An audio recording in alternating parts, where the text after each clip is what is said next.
tour of the Innovation Center and were able to see firsthand the thinking and projects that will define our future in many fields. UIC has always placed an emphasis on the experience and success of our students, on the impact of our research, and the role that we play in the city of Chicago. And all three of these come together very clearly and very visibly in this venue here in the Innovation Center. We are also recognized as one of the most diverse academic communities in the nation. We are designated by the federal government as minority-serving institution and as a Hispanic-serving institution and an Asian American and Native American Pacific Islander-serving institution. So we have both of these designations. We're talking about impact. Our College of Medicine is the #1 educator of Latino and Latina physicians in the country, and at the same time is in the top 5 educators of Black physicians in the country. What you have seen today is part of UIC's vision for the future. And this vision promotes inclusive excellence with everyone on the table. So on behalf of Chicago's largest and only public research university, it is an honor to welcome you today to our campus. Thank you.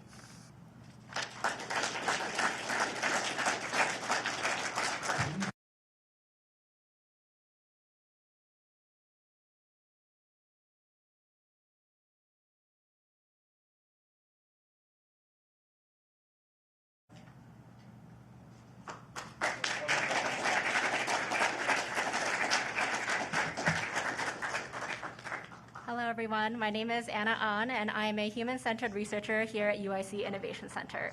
So here at the UIC Innovation Center, our work is all about centering the experiences of users, patients, and community members. Our work is really all about how to find partnerships and creatively find opportunities for a more collaborative future. So today I'm delighted to present to you all Governor J.B. Pritzker. In the same way that UIC Innovation Center centers the experiences of users, Governor Pritzker has been centering the experiences of everyday people in the state of Illinois. In the past years, Governor Pritzker has made advancements with Rebuild Illinois, creating jobs, increasing the minimum wage, and advancing equal pay for women. Governor Pritzker has also propelled Illinois as a leader of climate action change with his bill in clean energy.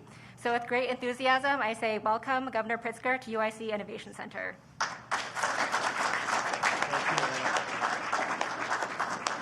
Well, thank you so much, Anna, and thanks to everybody that's joined us here today. It is really, as usual, a delight to be here at UIC, especially among great innovators. Anna, the work that you're doing to ensure that marginalized voices are reflected in the solutions of the future is as amazing as it is necessary, and I'm very proud that it's taking place right here at UIC and right here in the state of Illinois.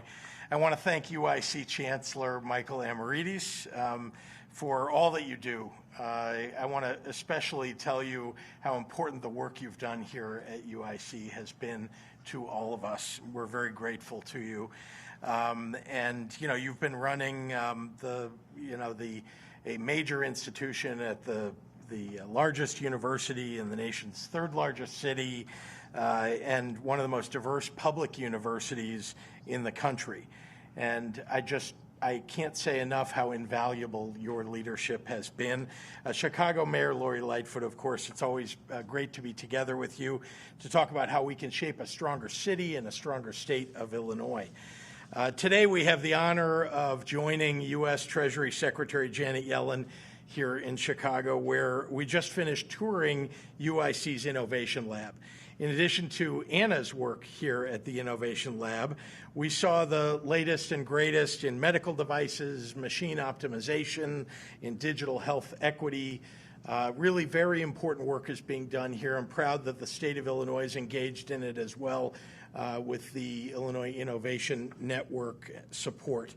Diverse people coming together to invent and problem solve and create right here in Illinois. It's exactly the kind of collaboration that will drive the future. And as President Biden laid out in last night's State of the Union address, the kind of collaboration that we need in order to expand opportunities and jobs and to lower our costs.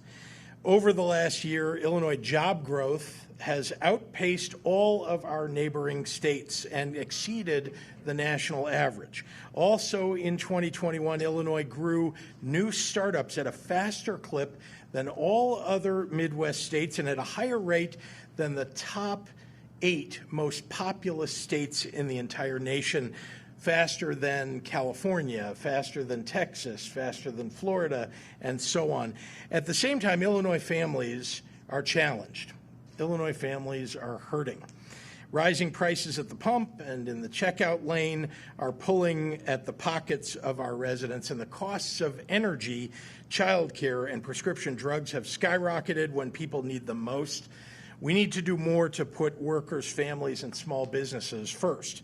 I'm very pleased to see the president lay out a plan to build on the growth of the last year, and most of all, to find ways for working families to see more of the benefits.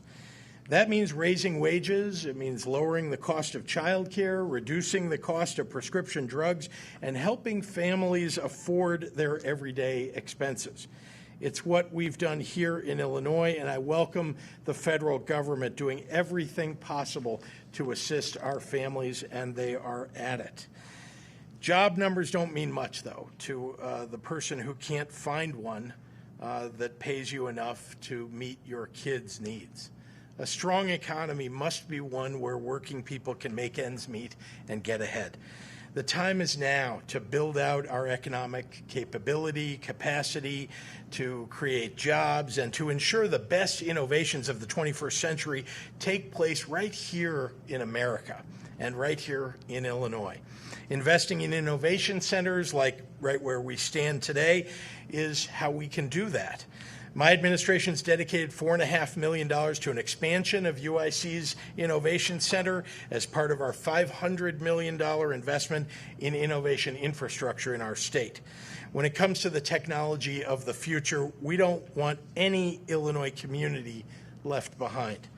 I want to thank Secretary Yellen for being with us today to talk about how the federal government is our partner and can be more so in the future, and how we can work together to build a better nation for everyone. So, ladies and gentlemen, the U.S. Secretary of the Treasury, Janet Yellen.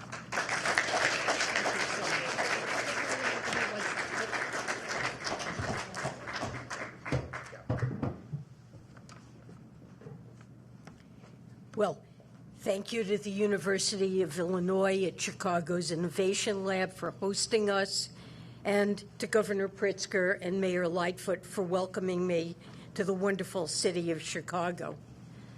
I want to begin by saying that my thoughts are with the people of Ukraine, who continue to exemplify exceptional bravery as they face an unprovoked attack on their sovereign territory. Over the last week, Ukrainians of all backgrounds and circumstances have come together to protect homes and defend their democratic principles. You've also seen in the last week an unprecedented and unified response by countries on nearly every continent to Russia's invasion. Thanks to the months-long diplomatic effort by President Biden, the global community has never been more aligned, and our relationships with our allies have never been stronger. The Treasury Department and finance ministries around the world together have isolated the Russian economy and made it harder to finance Putin's war of choice. 80% of its banking assets are now under Treasury restrictions, and between Sunday and Monday morning, we, along with our allies, immobilized half the assets in Russia's central bank. Russia is increasingly on an economic island. We have also made it a priority to go after oligarchs or Russian elites who are key to President Putin's corrupt power. We have sanctioned many of these individuals over the last few weeks, and we're assembling a task force with Justice Department colleagues and our international allies to uncover, freeze, and seize their wealth around the world. If President Putin continues this unprovoked invasion, President Biden and our allies and partners around the world will remain steadfast in our commitment to continue to impose severe consequences against Russia and hold President Putin accountable for his illegal and amoral actions. As President Biden conveyed in last night's State of the Union address, American economic policy making is a powerful tool in service of democracy. In recent days, we have used it to weaken Russia. I'm proud of the role the Treasury Department has played and will continue to play in these efforts.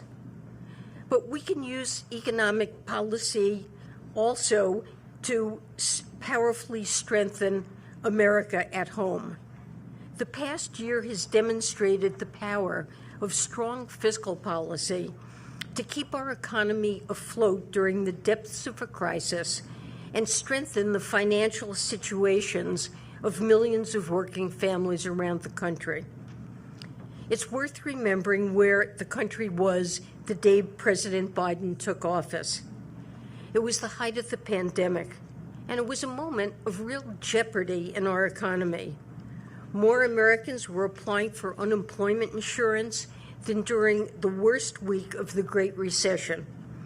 Millions of people said they didn't have enough food to eat. And some economists were making dire predictions that the pandemic would plunge our economy further into recession, with many more jobs lost. Of course, such predictions never materialized. In fact, if somehow you transported a group of economists, including me, from that moment to today and just showed us the current top-line data, we would be quite pleased.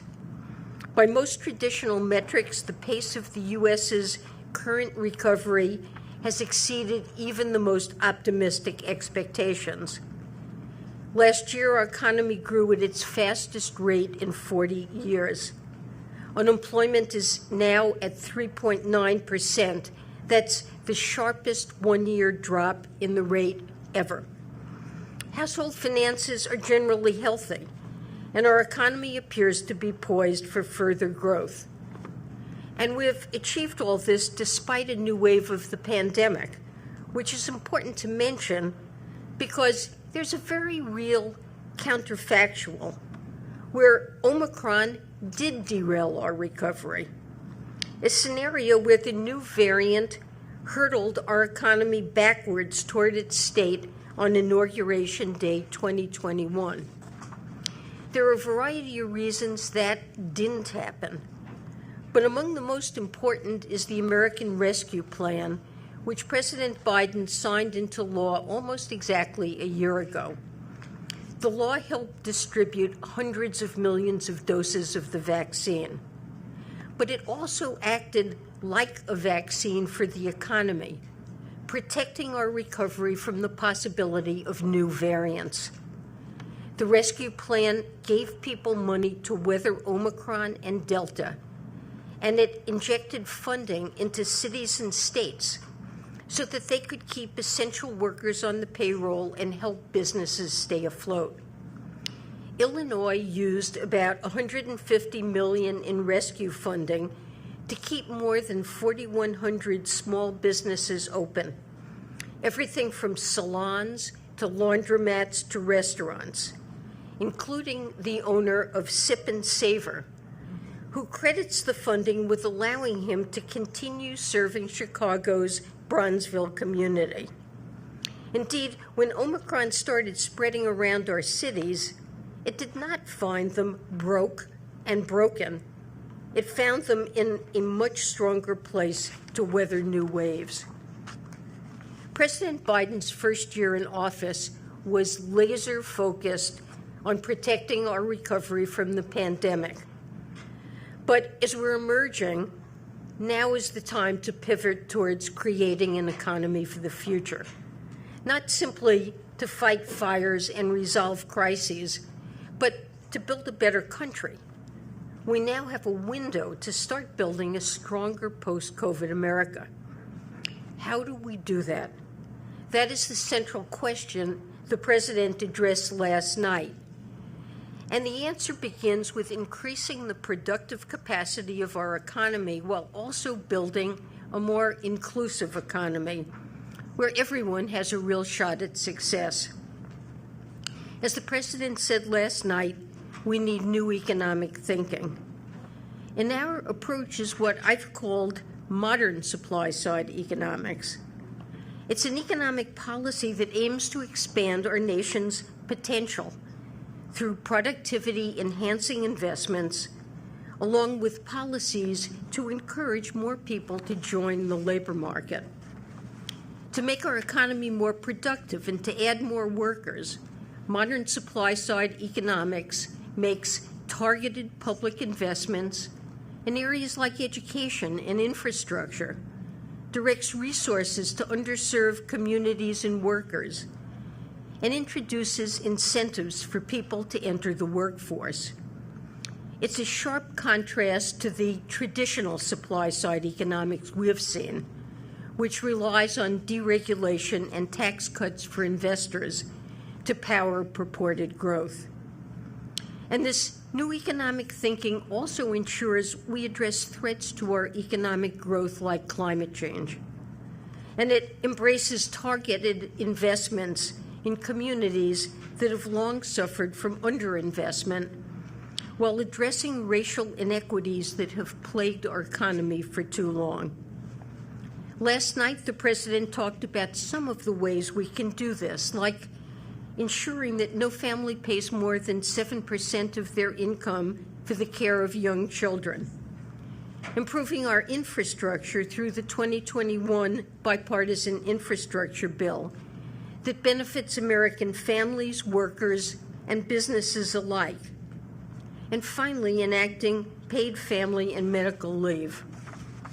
And importantly, the President made it clear that we can do all of this in a fiscally responsible way. We don't have to choose between a growing economy and a fair tax code that asks the wealthy and corporations to pay their fair share. We can and we must do both. As the President said last night, this is the way to build a better America where, as he says, we build the economy from the bottom up and the middle out instead of the top down. We know this has been a difficult last few years for the American people, but I'm optimistic about our economic future. The American Rescue Plan turned us around from the path of recession to the path of recovery. And the bipartisan infrastructure law will start making the investments that will increase productivity. I'm confident if we take additional steps to support workers and families, we will be able to boost long-term growth that's equitable, sustained, and move decisively toward a more prosperous future. Thank you so much.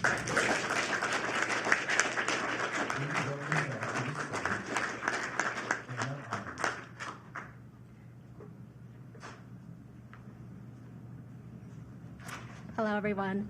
As a lifelong resident of Chicago, I am a proud Chicagoan and also a product of public school, including UIC and the Chicago public school system. With my lived experiences in the city of Chicago and my professional growth at UIC School of Public Health, I have seen firsthand the impact of policymakers and government leaders on